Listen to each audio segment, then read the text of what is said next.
This is our quick changed beveled slide-in frame. Smaller frames ship already assembled. Larger frames, however, require assembly and will look like this.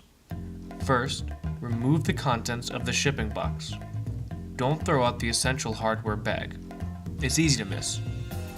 Once you've taken all the materials out, there should be 4 rails, 4 corner joining angles consisting of 8 pieces, a backing board, a clear plastic overlay, and mounting hardware.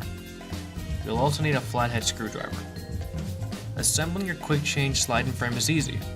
First, place the E plate under the R plate.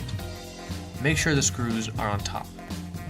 Once aligned, slide the plates into the frame rail's metal channel. Then, connect the other end of the plate to another rail using the same method.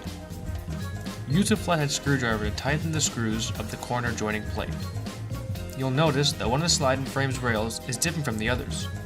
This rail is thinner so that when the frame is assembled, there is room for your printed materials to slide in.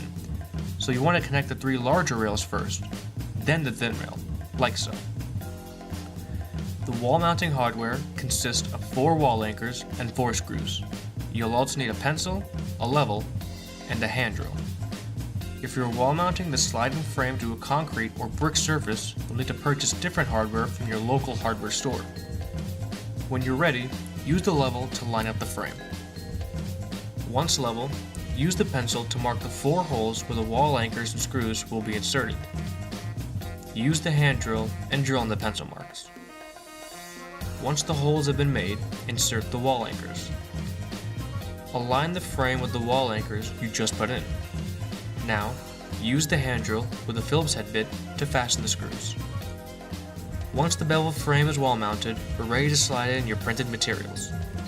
Take your graphics or messages and place them on top of the backing board. Then, remove the blue film from the clear plastic overlay. Make sure to do this for both sides. When the film has been removed and the overlay is clear, place it over your graphics. Keep the materials aligned and simply slide them into the poster frame. And that's it.